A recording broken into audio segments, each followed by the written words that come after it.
Hello friends, जैसा कि आपको पता है लेखपाल 2022 की परीक्षा में 1.5 से 2 महीना रह गया। इस दौरान मैं ग्रामीण प्रवेश की एक सीरीज का अध्ययन करवा रहा हूँ। ग्रामीण प्रवेश से रिलेटेड जितने भी इंपॉर्टेंट फैक्ट्स, तथ्य, जो भी चीज़ें पूछी जाती हैं उसका हम लोग टॉपिक वाइज अध्ययन करेंगे। टॉपिक वाइज इसलिए क्योंकि टॉपिक वाइज समझने में आसानी होती है। आज का टॉपिक बहुत ही महत्वपूर्ण है। आज हम लोग देखेंगे लेखपाल की पूर्व की परीक्षा, राजस्व लेखपाल की जो पूर्व की परीक्षाएं हुई हैं उसमें जितनी भी योजनाएं पूछी गई हैं उसका हम लोग अध्ययन करेंगे।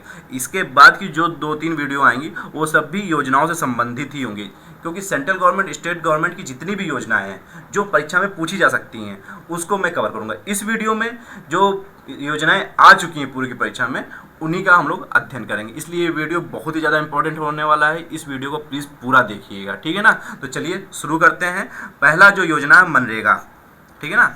मनरेगा बहुत इंपॉर्टेंट है। राजस्व लेखपाल 2015 की परीक्षा आप चाहे फर्स्ट मीटिंग की उठा लीजिए चाहे सेकंड मीटिंग उठा लीजिए, दोनों मीटिंग की पेपर में मनरेगा से क्वेश्चन आया ही आया था। इसलिए मैंने सबसे पहला जो योजना आज चुना है पढ़ाने के लिए वो मनरेगा चुना है। जो योजनाएं होती है उसमें सबसे ज़्यादा इंपॉर्टेंट करता है, देखिए उसका पूरा नाम क्या है, कब लागू किया गया, कि मतलब किस चीज़ से संबंधित है, उसमें क्या परसेंटेज है, क्या केंद्र सरकार, राज्य सरकार का अंशदान कितना है, मतलब कि ये सब चीज़ें होती हैं।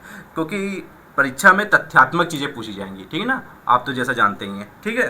तो चलिए देखते हैं। पहला हम लोग योजना पढ़ेंगे मनरेगा। मनरेगा का पूर्ण नाम, ठीक है ना। 2015 की राजस्व लेखपाल का पेपर आप उठा के देख लीजिए, उसमें मनरेगा की फुल फॉर्म ही आई थी, ठीक है ना। तो चलिए, मनरेगा की फुल फॉर्म क्या है? Mahatma Gandhi National Rural Employment Guarantee Act, ठीक, ये पूरा नाम है। अगर हिंदी में बोले तो महात्मा गांधी राष्ट्रीय ग्रामीण रोजगार गारंटी अधिनियम है, ठीक है ना। आप ध्यान रखिएगा। उत्तर प्रदेश में मनरेगा 2 फरवरी 2006 से लागू है। ये भी पूछा गया था 2015 की परीक्षा में, उत्तर प्रदेश में मनरेगा कब से लागू हुई, ठीक है ना। ध्यान दीजिएगा, उसमें ईयर पूछा था। तो इसमें मैं बता रहा हूँ डेट और मंथ दोनों बता दे रहा हूँ। 2 फरवरी 2006 को लागू हुआ था, ठीक है ना। योजनाएं दोस्तों बहुत इंपॉर्टेंट करती है इस परीक्षा में, ग्रामीण प्रवेश में बहुत इंपॉर्टेंट करती है। क्यों? क्योंकि योजनाओं से आप प्रीवियस ईयर के पेपर देख लीजिए तो उसमें योजनाएं करीब 7 से 8 नंबर कवर कर रही हैं। जहाँ 25 में से 7-8 नंबर की केवल योजनाएं आ रही हैं, तो समझ लीजिए कितना बड़ा पोर्शन वो कवर कर रही है योजना, ठीक है ना दोस्तों। तो योजनाओं पे इसलिए मैंने फोकस रखा है। इसमें मैं 3 से 4 वीडियो मैं आपको दूंगा। 3 से 4 वीडियो में मैं मैक्सिमम जितने भी योजनाएं हैं सबको मैं कवर करवाऊंगा। सभी जितने भी प्रकार की चीज़ें पूछी जा सकती है उसको मैं कवर करवाऊंगा। आप अगर तैयारी कर रहे हैं तो ये वीडियो आप पूरी देखिएगा, और ये जो योजनाओं वाली पूरी सीरीज इसको देखिएगा। इससे पहले जो मैंने वीडियो अपलोड की थी वो उत्तर प्रदेश संबंधित सामान्य जानकारी, क्योंकि उत्तर प्रदेश संबंधित जानकारी भी इसमें पूछी जाती है, तो वो मैंने 2 वीडियो में आपका वो टॉपिक मैंने कंप्लीट करवा दिया। डिस्क्रिप्शन में मैं लिंक दे दूंगा, आप उसमें जाके उसको भी देख लीजिएगा। ये तीसरी वीडियो है, ठीक है ना दोस्तों, ग्रामीण प्रवेश से रिलेटेड। चलिए आगे देख लेते हैं। इसका उद्देश्य क्या है? जिसका उद्देश्य ऐसे प्रत्येक ग्रामीण परिवार जिनके वयस्क सदस्य अकुशल शारीरिक श्रम कार्य करना चाहते हैं, ठीक है ना, को एक वित्त वर्ष में कम से कम 100 दिनों का गारंटी शुदा मजदूरी रोजगार उपलब्ध कराना है। इसका उद्देश्य है, ठीक है ना। अब ध्यान दीजिएगा, ये सब चीज़ें पूछी जा सकती हैं कभी, और एग्जामिनर जो है परीक्षा को टफ करने के लिए ये सब चीज़ें पूछता है, ठीक है ना, कि उसको और भी टफ कर देगा, उसमें बारीकियां पूछने लगेगा। तो मैं हर चीज़ आपको कवर करवाऊंगा, ठीक है ना, कि एग्जामिनर चाहे टफ कर दे चाहे इजी करे, आप मैक्सिमम 20+, 25 में से मेरा टारगेट है कि आप 25 में से 25 नंबर तो बहुत ही कम लोगों के आते हैं। मेरे भी नहीं आए। 2015 में मैंने भी सिलेक्शन लिया था लेखपाल की परीक्षा में, तो मेरे भी 25 से 25 नहीं आया था, कि अधिकतर लोगों के भी नहीं आते। कोई एक आध जो गॉड गिफ्टेड होंगे उनके 25 में 25 आ जाते होंगे, या सिविल सर्विसेज की तैयारी करने वाले होंगे उनके आ जाते होंगे, लेकिन आपका टारगेट 20+ होना चाहिए, ठीक है ना। 25 में से 20+ मैं आपको कवर कराना चाहता हूँ, मतलब मैं चाहता हूँ कि आपके उतने नंबर आएँ, ठीक है ना। इसलिए मैं हर एक छोटी छोटी पॉइंट्स को भी मैं कवर करवाऊंगा। ऐसा नहीं है कि आप फटाफट 10-15 मिनट की वीडियो देख लिया आपका पूरा सिलेक्शन हो जाएगा, ऐसा नहीं होता है दोस्तों, ठीक है ना। आपको मेहनत करनी पड़ेगी, और मैं भी आपके साथ मेहनत कर रहा हूँ, ठीक है ना। आप जितना मेहनत करेंगे, अगर आप 1 घंटे की मेहनत कर रहे हो, मैं 2 घंटे की मेहनत करूँगा, मैं करूँगा भी साथ में आप, ठीक है ना। चलिए, केंद्र सरकार अकुशल श्रम में 100% योगदान देती है, ठीक है ना। ये देखिए, सामग्री अंश में केंद्र व राज्य सरकार का क्रमशः 75:25 का भाग होता है। ये भाग बहुत इंपॉर्टेंट करता है, ये ध्यान दीजिएगा, ठीक है ना। ये सब चीज़ें पूछी जाती है, मैं जो चीज़ें इंपॉर्टेंट बता रहा हूँ आप उसको ध्यान रखिएगा, बाकी जो मैं पढ़ रहा हूँ उसको आप सर मतलब एक बार सुन लीजिएगा, हो सकता है वो आपके माइंड में बैठे, और जब उसमें वहाँ अगर ये सब पेपर एग्जामिनर टफ करता है तो अगर वो पूछता है तो आप बता ले जाएंगे, ठीक है ना। वैसे मैं जो इंपॉर्टेंट चीज़ें बता रहा हूँ उसको आप ध्यान रखिएगा, ठीक है ना। तो अंशदान कितना होता है केंद्र एवं राज्य सरकार का, क्रमशः 75:25 अनुपात होता है, ठीक है ना। इसमें 75 जो हो गया वो सेंट्रल गवर्नमेंट का हो गया, 25 जो हो गया स्टेट गवर्नमेंट का हो गया। मनरेगा के अनुसार लागत के अनुसार कम से कम 50% कार्य ग्राम पंचायतों के माध्यम से कार्यान्वित किया जाना चाहिए, ठीक है ना। किसके माध्यम से, ग्राम पंचायतों के माध्यम से। ये सब चीज़ें पूछता है एग्जामिनर, पेपर को टफ करता है तो यही सब चीज़ें पूछता है, ठीक है ना। चलिए, मनरेगा योजना के अंतर्गत 1 जनवरी 2014 से प्रदेश में EFMS प्रणाली लागू की गई है, ये इंपॉर्टेंट है, ये ध्यान दीजिएगा। EFMS प्रणाली कब लागू की गई है, 1 जनवरी 2014 को लागू की गई है, ठीक है ना। EFMS का विस्तार क्या है, फुल फॉर्म क्या होता है इसका, electronic fund management system. Full form काफ़ी इंपॉर्टेंट है, ध्यान दीजिएगा, ठीक है ना। EFMS का फुल फॉर्म क्या है, इलेक्ट्रॉनिक फंड मैनेजमेंट सिस्टम, ठीक है ना। इस प्रणाली के द्वारा कार्यदायी संस्थाओं को राज्य रोजगार गारंटी निधि से जोड़ा गया है। कार्य संस्थाएं हैं, अब इसको कौन कौन सी कार्य संस्थाएं हैं, जैसे आपको ये पता चल गया कि ग्राम पंचायत जो है 50% कार्य ग्राम पंचायत के माध्यम से होता है। अब और कौन कौन सी संस्थाएं हैं जिसके द्वारा ये कार्य संभव होता है, तो कौन, ग्राम पंचायत हो गया, क्षेत्र पंचायतें हो गए, जिला पंचायतें हो गए एवं अन्य लाइन विभाग, ठीक है ना। इतना आप लोग मनरेगा से ध्यान रखिए, ठीक। चलिए अगला देखते हैं, अंबेडकर विशेष रोजगार योजना।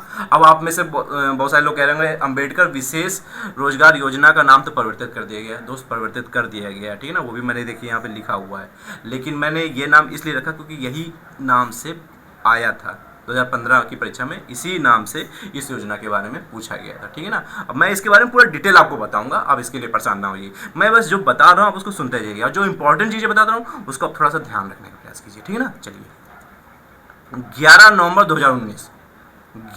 2019 को उत्तर प्रदेश सरकार द्वारा ग्राम विकास विभाग द्वारा संचालित अंबेडकर विशेष रोजगार योजना का नाम परिवर्तित कर बाबा साहब अंबेडकर रोजगार प्रोत्साहन योजना रखे जाने के हेतु मंजूरी प्रदान की गई। तो इसका नाम अब बदला जा चुका है, तो आप ये भी ध्यान रखिएगा कब बदला गया है, 11 नवंबर 2019 को बाबा साहब अंबेडकर रोजगार प्रोत्साहन योजना, ठीक है। चलिए, इसका उद्देश्य क्या, देखिए इसका उद्देश्य ग्रामीण क्षेत्रों में नवयुवकों को उद्यमिता की ओर उन्मुख करना तथा स्थानीय संसाधनों को विकसित कर सतत रोजगार उपलब्ध कराना, ग्रामीण आबादी का शहरी क्षेत्रों की ओर पलायन को रोकना, ये चीज़ें इसकी उद्देश्य हैं इस योजना के, ठीक है ना। यह योजना सभी जाति वर्ग एवं धर्म के लोगों के लिए है, ठीक है ना। ये सभी जाति वर्ग के लिए, सबके अपने अपने एक परसेंटेज बना हुआ है कितने % में इन लोग को मतलब लाभ मिलेगा, ठीक। वो भी मैं आपको बता देता हूँ आगे, ठीक है ना। इस योजना अंतर्गत संशोधित व्यवस्था के अनुसार जो पुरानी जो नियम थे उसको संशोधित किया गया है, तो वो मैं संशोधित ही चीज़ें आपको बता रहा हूँ, क्योंकि जो अगर एग्जाम में पूछा जाएगा ना तब संशोधित पूछा जाएगा, पुराना डाटा आपसे नहीं पूछा जाएगा, आपसे नया डाटा पूछा जाएगा, तो मैंने नया डाटा आपके सामने मैं रख रहा हूँ, आप उसको ध्यान रखिएगा, ठीक है ना।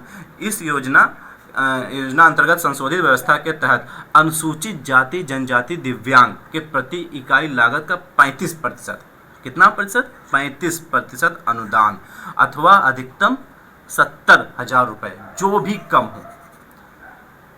कम हो तथा सामान्य जाति को 25% अथवा अधिकतम 50,000 रुपये, जो भी कम हो तक ऋण अनुदान प्रदान किया जाएगा।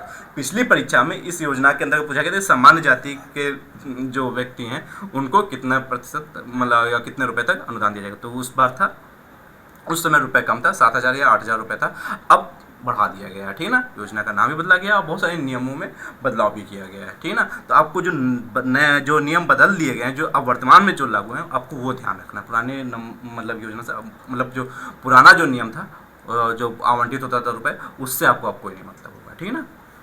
सामान्य जाति को 25%, आप इस डाटा को ध्यान रखिएगा, ठीक है ना। ये पूछा था पिछली परीक्षा में, ठीक है ना, 25% अथवा अधिकतम 50,000 रुपये, जो भी कम हो, इन दोनों में से जो भी कम हो तक ऋण अनुदान किया जाएगा। ठीक है ना। चलिए, संशोधित व्यवस्था के अंतर्गत उन्हीं लाभार्थियों को ऋण प्राप्त हो सकेगा जिनके परिवार की समस्त स्रोतों से वार्षिक आय 2 लाख रुपए से अधिक ना हो। ये ध्यान रखिएगा, 2 लाख रुपए से अधिक ना हो। दोस्तों, ये वीडियो सच में बहुत इंपॉर्टेंट है, आप प्लीज़ ये पूरा देखिएगा। ठीक है ना, क्योंकि ये वो योजनाएं हैं जिनसे दोनों परीक्षाओं में पूछा गया है। राजस्व लेखपाल की फर्स्ट मीटिंग की और सेकंड मीटिंग 2015 की परीक्षा में पूछा गया है। आपका प्रीवियस ईयर के पेपर को आप खूब हल किया करिए। ठीक है ना, प्रीवियस ईयर के पेपर को हल करने से आपको पता चलता है कि एग्जामिनर जो है, बोर्ड है, किस तरह के प्रश्नों को पूछ रहा है, आपसे क्या पूछ रहा है, पूछना चाहता है। ठीक है ना, प्रश्नों का लेवल क्या है, किस पोर्शन को ज़्यादा वो मतलब वैल्यू दे रहे हैं। ठीक है ना, कहाँ से ज़्यादा प्रश्न पूछ रहे हैं। आपको इसका पिछली प्रीवियस ईयर के पेपर का डीप एनालिसिस कीजिएगा, और कैसे पेपर का एनालिसिस किया जाता है वो मैं उस पर मैंने वीडियो बनाया हुआ है। मैंने जो पिछली पेपर हुए हैं राजस्व लेखपाल के, वो मैंने वीडियो बनाए हुए हैं, पहले भी मैंने डाल दिया था। आप उनको डिस्क्रिप्शन में लिंक दिया हुआ है, आप उस पर क्लिक करके आप उनको देख लीजिएगा। ठीक है ना। चलिए, लाभार्थी के चयन की न्यूनतम आयु 18 वर्ष, अधिकतम 65 वर्ष निर्धारित की गई। ठीक है ना, न्यूनतम कितनी है, 18 वर्ष है, अधिकतम कितनी है, 65 वर्ष है। अन्य किसी योजना यथा मुद्रा योजना, प्रधानमंत्री रोजगार योजना इत्यादि के अंतर्गत ऋण प्राप्त लाभार्थी इस योजना हेतु पात्र नहीं होंगे। ये तो आपको पता ही होना चाहिए। सीधी सी बात, अगर कहीं से उसको मतलब ऋण प्राप्त हो रहा है किसी दूसरी योजना से, तो उसको इस योजना से मतलब ऋण नहीं प्राप्त हो सकता है। इस योजना के अंतर्गत न्यूनतम 22% लाभार्थी अनुसूचित जाति जनजाति SC/ST के होंगे। कितने, न्यूनतम 22%। न्यूनतम 22% लाभार्थी जो हैं अनुसूचित जाति जनजाति के होंगे। ये आंकड़े याद रखिएगा, यही सब चीज़ें पूछता है एग्जामिनर में। आज मेरी थोड़ी जबान लड़खड़ा रही है, इसके लिए मैं माफ़ी चाहता हूँ, क्योंकि मेरी थोड़ी तबीयत भी ख़राब है और जो ऑफिस में भी मुझे थोड़ा ज़्यादा काम पड़ गया था। मैं इस समय रात में 1 करीब बज रहा है, इस समय मैं वीडियो में बना रहा हूँ। ठीक है ना, अगर मेरी थोड़ी जबान लड़खड़ा जाती है उसके लिए मैं पहले से आपको सॉरी बोल रहा हूँ दोस्तों। ठीक ना। चलिए, इस योजना के अंतर्गत ऐसे लाभार्थियों को प्राथमिकता दी जाती है जो स्वर्ण जयंती ग्राम स्वराज योजना, ये बहुत इंपॉर्टेंट योजना, अभी इसके बारे में मैं आगे पढ़ूंगा, वो बताऊंगा। ठीक है ना, राष्ट्रीय ग्रामीण आजीविका मिशन व अन्य योजना या विभाग से प्रशिक्षित या प्रशिक्षण प्राप्त हो। ठीक है ना, ध्यान दीजिएगा। इस योजना के अंतर्गत ऐसे लाभार्थियों को तो प्राथमिकता देगी, जो भी लाभार्थी जो लाभार्थी हैं उनमें से भी उनको प्राथमिकता दी जाएगी जो स्वर्ण जयंती ग्राम स्वरोजगार योजना मतलब SGSY और राष्ट्रीय ग्रामीण आजीविका मिशन व अन्य योजना या विभाग से प्रशिक्षण प्राप्त होंगे, उनको प्राथमिकता दी जाएगी। ठीक है ना। चलिए, इस योजना को देख लिए। चलिए, अगला योजना देखते हैं, प्रधानमंत्री आवास योजना ग्रामीण। बहुत इंपॉर्टेंट योजना है दोस्तों। यही सब योजनाएं हैं, देखिएगा 2022 की जो परीक्षा लेखपाल की होने वाली है, आप खुद कहेंगे सर आपने सही बताया था कि इन्हीं योजनाओं को आपने कहा था, इन्हीं योजनाओं से प्रश्न आए हैं। और मैं जितने भी एग्जाम के दृष्टि से जितने भी मतलब इंपॉर्टेंट है योजनाएं, मैं सबको कवर करवाऊंगा। इसके लिए मुझे 3 या 4 वीडियो भी बनानी पड़ेगी तो मैं बनाऊंगा। ठीक है ना। अब मैं गारंटी लेता हूँ कि एग्जाम होने से पहले मैं आपके ग्रामीण परिवेश का जो पूरा सिलेबस है कंप्लीट करवा दूंगा। मैं पर डे वीडियो नहीं डाल रहा हूँ, एक दिन छोड़ के वीडियो डाल रहा हूँ। ठीक है ना, जिससे आप आधा घंटा मैक्सिमम जा रहा है वीडियो। ठीक है ना, आप जिससे बढ़िया से आप पढ़ सकें, ध्यान से आप वीडियो देखिए। ठीक है ना, मैं मैक्सिमम चीज़ आपकी कवर करवा दूंगा। आपकी जितनी मेहनत आपने की होगी मैक्सिमम आपको मैं कोशिश करूंगा आपके नंबर आ सकें। ठीक है ना दोस्तों। चलिए देखते हैं, प्रधानमंत्री आवास योजना ग्रामीण। स्वतंत्रता के 75 वर्ष 2022 में 75 वर्ष पूरा हुआ स्वतंत्रता के पूर्ण होने तक सबके लिए आवास के उद्देश्य की प्राप्ति हेतु भारत सरकार ने एक व्यापक मिशन 2022 तक सबके लिए आवास शुरू किया है। ठीक है ना, एक व्यापक मिशन जो है 2022 तक सबके लिए आवास शुरू किया गया। ठीक है ना।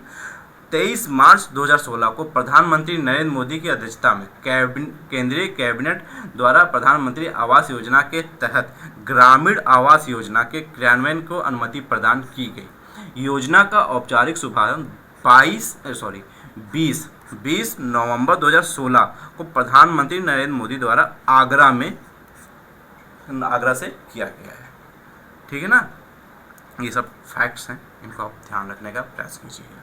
ठीक है, आज मेरी थोड़ी ज़्यादा ही जवान लड़का रही, क्या करें। चलिए, योजना के तहत समतल क्षेत्रों में प्रति आवास 1,20,000 जबकि पहाड़ी क्षेत्रों में 1,30,000 तक की सहायता का प्रावधान किया गया है। यही आंकड़े हैं, यही सब पूछा जाता है, ठीक है ना। समतल क्षेत्रों में प्रति आवास कितना है, 1,20,000 रुपये है, और पहाड़ी क्षेत्रों में कितना है, 1,30,000 है। 10,000 रुपये जो है वो बढ़ाकर है, ये सहायता का प्रावधान किया गया है, ठीक है ना। चलिए, लाभान्वितों की पहचान के लिए सामाजिक आर्थिक जातीय जनगणना 2011 का उपयोग किया गया है, ठीक है ना। इसमें कौन सा है, 2011 की जो जनगणना है उसका उपयोग किया गया। आवासों के निर्माण की लागत केंद्र एवं राज्य के मध्य समतल क्षेत्रों के लिए 60:40 के अनुपात में, कितना, 60:40 के अनुपात में, जबकि पहाड़ी और उत्तरी पूर्वी जो क्षेत्र है वहाँ पे 90:10 के अनुपात में वितरित होगा, ठीक है ना। सेंट्रल गवर्नमेंट किसमें कितना है, 60:40। अधिकतर आप लोग याद कर लेते होंगे कि 75:25 ही होता है ना। अधिकतर जो योजना है उसमें यही है, सेंट्रल गवर्नमेंट का 75 और स्टेट गवर्नमेंट 25। आप यहाँ पे ध्यान रखिएगा, यहाँ पे 60 और 40 का अनुपात है, इसको ध्यान रखिएगा, ठीक है ना। चलिए, लाभान्वितों को 70,000 रुपये तक का ऋण लेने की सुविधा भी प्रदान की गई है, ठीक है ना। कितने रुपये तक ऋण लेने की सुविधा प्रदान की गई है, 70,000 रुपये तक की। आवास के निर्माण हेतु क्षेत्रफल को मौजूदा जो 20 वर्ग मीटर था उसको बढ़ाकर 25 वर्ग मीटर कर दिया गया है। 25 वर्ग मीटर आप ध्यान रखिएगा, 25 वर्ग मीटर इस समय क्षेत्रफल कर दिया गया है आवास के निर्माण हेतु। 8 दिसंबर 2021, अब इसका जो करंट है, ये जो योजनाओं से रिलेटेड जो करंट में भी कुछ हुई, जो करंट अफेयर, जैसे जीए में भी आपसे करंट अफेयर जो पूछा जाएगा तो उसको भी मैं कवर करवा रहा हूँ, ठीक है ना। योजनाओं संबंधी उत्तर प्रदेश से भी जानकारी में भी जो करंट था वो भी मैंने आपको कवर करवाया था, ठीक है ना। मैक्सिमम मेरा जो मेन टारगेट है ग्रामीण परिवेश है। आप कहेंगे ग्रामीण परिवेश ही मेरा क्यों टारगेट है, आप बस आप 2 मिनट एक मेरी बात सुन लीजिए। देखिए, आपका सिलेबस क्या है, हिंदी आना है, ठीक है ना, मैथ आना है, जीए आना है, ठीक, और क्या आना है, ग्रामीण प्रवेश आना, जो हम लोग पढ़ रहे हैं, ठीक है ना। आप ध्यान दीजिए, 25 क्वेश्चन आएगा, 25 नंबर का होगा। मैथ में भी 25 क्वेश्चन होगा, 25 नंबर का होगा। जीए भी 25 क्वेश्चन होगा, 25 नंबर का होगा, और ग्रामीण प्रवेश भी 25 क्वेश्चन होगा, 25 नंबर का होगा। अब इसमें एक चीज़ ध्यान दीजिए, हिंदी, मैथ, जो जीए है, ये 3 सब्जेक्ट जो हैं ये लगभग सभी एग्जामों में पूछे जाते हैं। सभी बच्चे इसकी तैयारी करते हैं, ठीक है ना। आप भी तैयारी करते हैं, चाहे वीडियो की परीक्षा हो, चाहे लोअर सबऑर्डिनेट की परीक्षा हो, यूपीडब्ल्यूएससी की अन्य जितनी भी परीक्षाएं हैं या और भी जो परीक्षाएं, चाहे दरोगा की परीक्षा हो, ठीक है ना। हर जगह पे ये पोर्शन आता ही आता है और आपने तैयार किया होगा। और ग्रामीण प्रवेश है वो हर जगह नहीं पूछा जाता है, ये कुछ चुनिंदा पेपरों में ही पूछा जाता है, जैसे चकबंदी लेखपाल हो गया, राजस्व लेखपाल हो गया, इन्हीं सब परीक्षाओं में पूछा जाता है, हर जगह नहीं पूछा जाता है। तो यहाँ पर सभी बच्चे एक एवरेज नंबर लेंगे।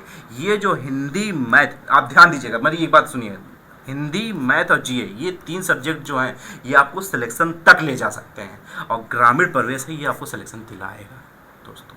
इसलिए मैंने इस सब्जेक्ट को पढ़ाना ज़्यादा इंपॉर्टेंस दिया। मैं कोशिश कर रहा हूँ कि पूरा आपका एग्ज़ाम होने से पहले तो आपको कवर करवा दूँ, और फिर दोबारा मैं रिवीजन भी करवाऊँगा, ठीक है ना। मैं जो ऑब्जेक्टिव में हर चैप्टर, मतलब जो ये इसका है, हर टॉपिक का मैं अलग अलग वो ऑब्जेक्टिव क्वेश्चंस बनाऊंगा, और वो मैं आपको प्रैक्टिस करवाऊंगा।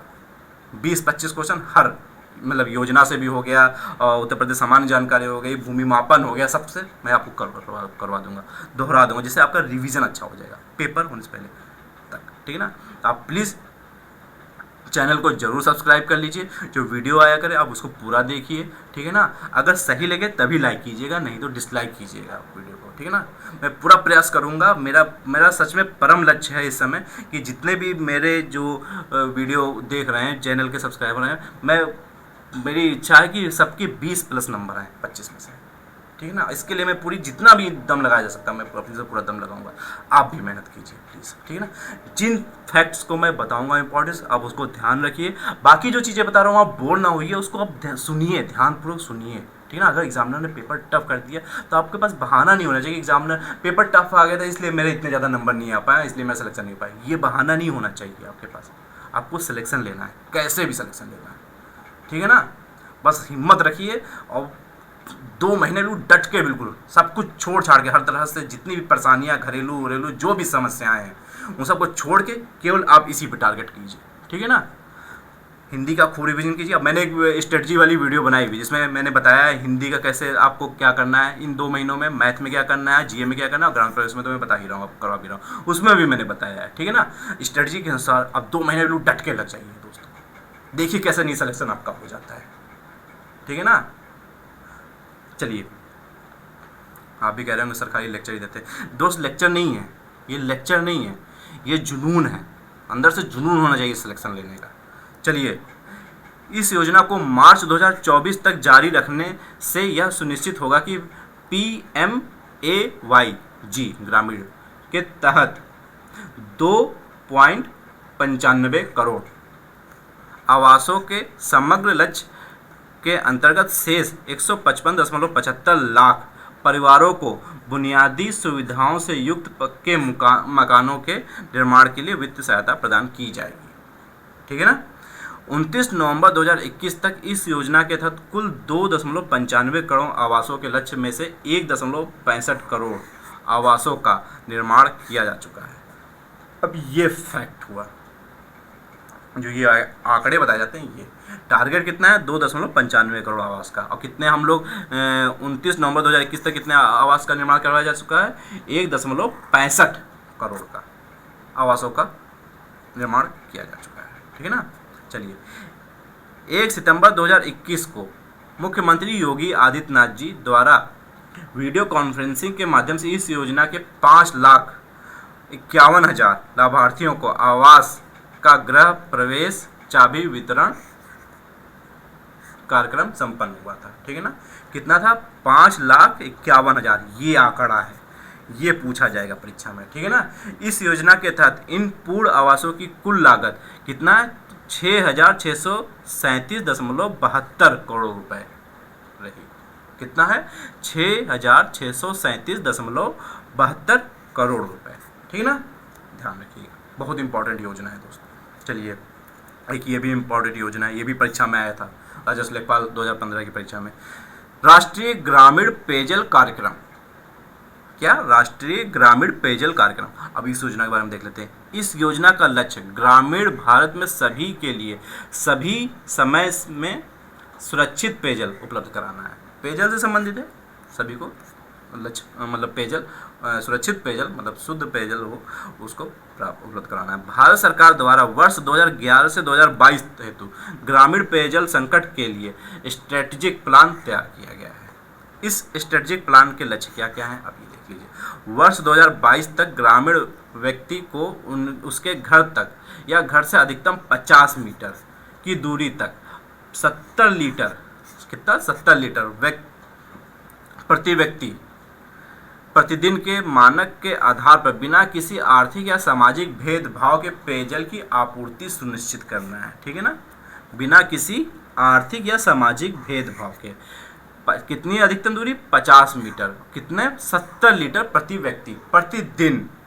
ध्यान दीजिएगा, यही परीक्षा में पूछा गया था, पिछली परीक्षा में यही पूछा गया था, ठीक है ना। आप इसको ध्यान रखिएगा। राज्य अपने स्तर से अधिक मात्रा में आपूर्ति के मानक यथा 100 लीटर प्रति व्यक्ति प्रतिदिन भी निर्धारित कर सकता है। कितना कर सकता है राज्य अपनी तरफ से, 100 लीटर प्रति व्यक्ति प्रतिदिन, ये भी कर सकता है, ठीक है ना। चलिए अगली योजना, दीनदयाल अंत्योदय योजना, राष्ट्रीय ग्रामीण आजीविका मिशन, NRLM, बहुत इंपॉर्टेंट। चलिए, देश के ग्रामीण क्षेत्रों में गरीबी रेखा के नीचे रहने वाले BPL कार्ड धारक हैं परिवारों के स्वरोजगार उन्मुक्ता तथा आयजनक गतिविधियों को बढ़ावा देने के उद्देश्य से वर्ष 2099 मैं गलत कुछ बोल गया, उद्देश्य से वर्ष 1999 से स्वर्ण जयंती ग्राम स्वरोजगार योजना SGSY क्रियान्वित की जा रही थी। ये योजना के बारे में मैंने अभी बताया था कि ये भी बहुत इंपॉर्टेंट योजना है, तो ये ध्यान रखिएगा, ठीक है ना, की जा रही थी। कालांतर में इसे और व्यवहारिक बनाते हुए इसका राष्ट्रीय ग्रामीण आजीविका मिशन के रूप में पुनर्गठित किया गया तथा पुनर्गठित स्वरूप में इसकी औपचारिक शुरुआत 3 जून 2011 को की गई। नवंबर 2015, अब इसका नाम बदल दिया गया योजना का, इसीलिए मैंने बताया। नवंबर 2015 से इस योजना का नया नामकरण दीनदयाल अंत्योदय योजना राष्ट्रीय ग्रामीण आजीविका मिशन डे NRLM किया गया है, ये इसका शॉर्ट फॉर्म है, ठीक है ना। दीनदयाल अंत्योदय योजना, दीनदयाल, डी से हो गया दीनदयाल, ए से हो गया अंत्योदय, वाई से हो गया योजना, ठीक है ना। और फिर इधर राष्ट्रीय ग्रामीण आजीविका मिशन, ये हो गया, ठीक है ना। चलिए अब इसके बारे में और थोड़ा पढ़ते हैं। इसका उद्देश्य क्या है? इसका उद्देश्य गरीबी को कम करने हेतु गरीब परिवारों को लाभकारी स्वरोजगार तथा कुशल मजदूरी रोजगार के अवसर उपलब्ध कराना है, जिससे उनकी आजीविका में सतत सुधार हो सके। ठीक, इस योजना के तहत यह सुनिश्चित किया जाएगा कि प्रत्येक अभिज्ञात ग्रामीण गरीब परिवार की कम से कम एक महिला सदस्य को समयबद्ध तरीके से स्वयं सहायता समूह SHG के अंतर्गत लाया जाए, ठीक है ना। स्वयं सहायता समूह, ठीक है ना, सेल्फ हेल्प ग्रुप। ठीक, चलिए, समाज के असुरक्षित वर्गों तक पहुंच सुनिश्चित करने के लिए इस योजना के कुल व्यक्तिगत लाभार्थियों में 50%, ध्यान दीजिएगा, 50% अनुसूचित जाति और जनजाति के, 50% महिलाएं, 15% अल्पसंख्यक तथा 3% शारीरिक रूप से अक्षम लोगों को शामिल किया गया है। यही सब फैक्ट है, आप इनको ध्यान रखिएगा, ठीक है ना दोस्तों। आप ये ना सोचिएगा कि मैंने किसी किताब को स्कैन करके इसमें लगाया हुआ है, कई किताबों का अध्ययन करके तब मैंने टाइप करके बनाया है इसको, ठीक है ना। चलिए, इस योजना के एक केंद्र प्रायोजित योजना है, ये जो योजना है, ठीक है ना, एक केंद्र प्रायोजित योजना है और इस कार्यक्रम का वित्तीयन केंद्र एवं राज्यों 75:25 के अनुपात में, और सिक्किम सहित उत्तर पूर्व राज्य जो हैं, जो पूर्वी राज्य हैं, उत्तर पूर्वी राज्य हेतु यह अनुपात 90:10 और केंद्र शासित के लिए पूर्णतः केंद्र समर्पित में किया गया है। आप यही चीज़ें ध्यान रखिएगा। इसका केंद्र और राज्य में कितना होता है? 75% सेंट्रल गवर्नमेंट का, स्टेट गवर्नमेंट का 25% हो गया।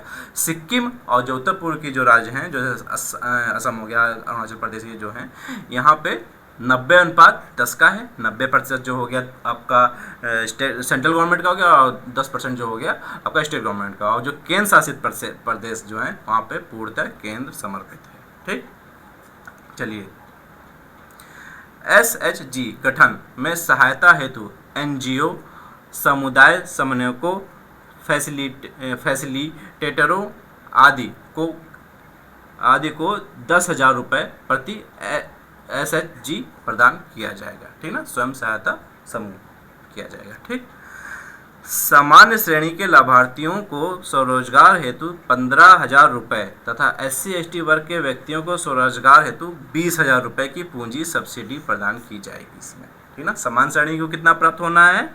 15,000 रुपये, और SC/ST के वर्गों के जो व्यक्ति हैं उनको स्वरोजगार हेतु कितने रुपये प्रदान होना है? 20,000 रुपये, ये सब्सिडी के रूप में मिलेगी। ठीक, ये सब फैक्ट है। क्षमता निर्माण एवं कौशल प्रशिक्षण के लिए प्रति लाभार्थी 7,500 रुपये का प्रावधान है, ठीक ना। राष्ट्रीय ग्रामीण आजीविका मिशन 2011 से उत्तर प्रदेश में लागू है, ध्यान दीजिएगा, 2011 से लागू है, मोस्ट इम्पॉर्टेंट।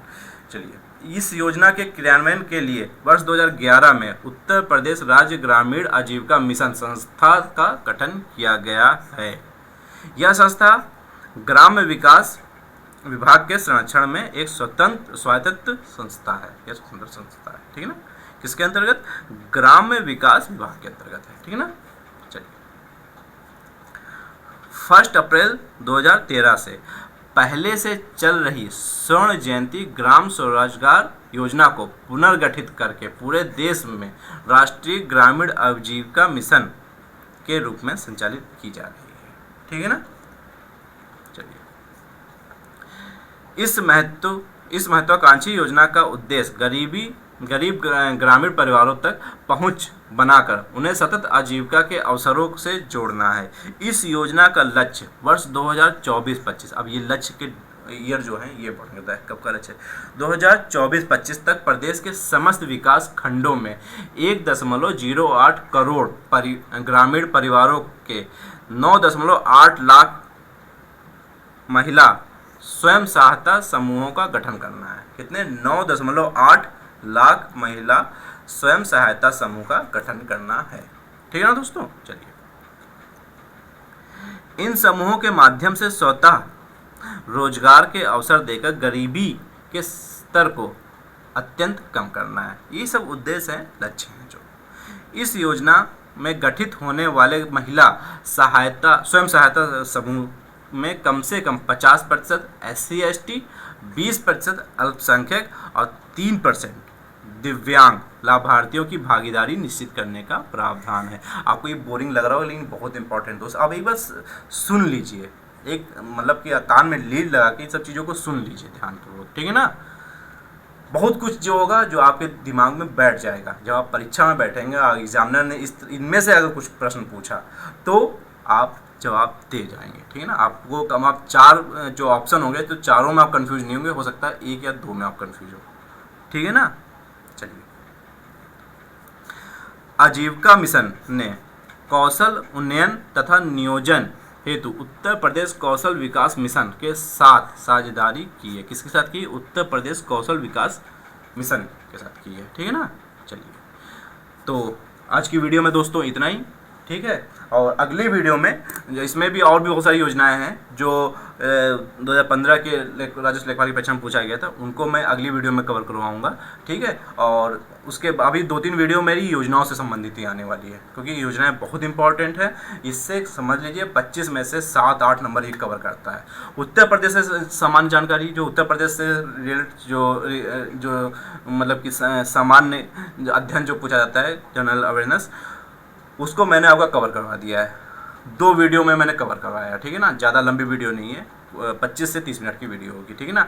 डिस्क्रिप्शन में लिंक दिया हुआ है, आप उसको देख लीजिएगा और चैनल को जरूर सब्सक्राइब कर लीजिए। अगली वीडियो भी बहुत ही इंपॉर्टेंट है और इधर मैं योजनाएं कंप्लीट करवाऊंगा। उसके बाद जो भूमि मापन है उस पर मैं टारगेट करूंगा। ठीक है ना। अब बीच बीच में मैं प्रैक्टिस सेट भी आपके लिए लेके आऊँगा। ग्रामीण परिवेश से रिलेटेड एक प्रैक्टिस सेट भी, जो चैप्टर मैं कंप्लीट करवाता जा रहा हूँ, उसके प्रैक्टिस सेट भी लेके आऊँगा। ठीक है ना।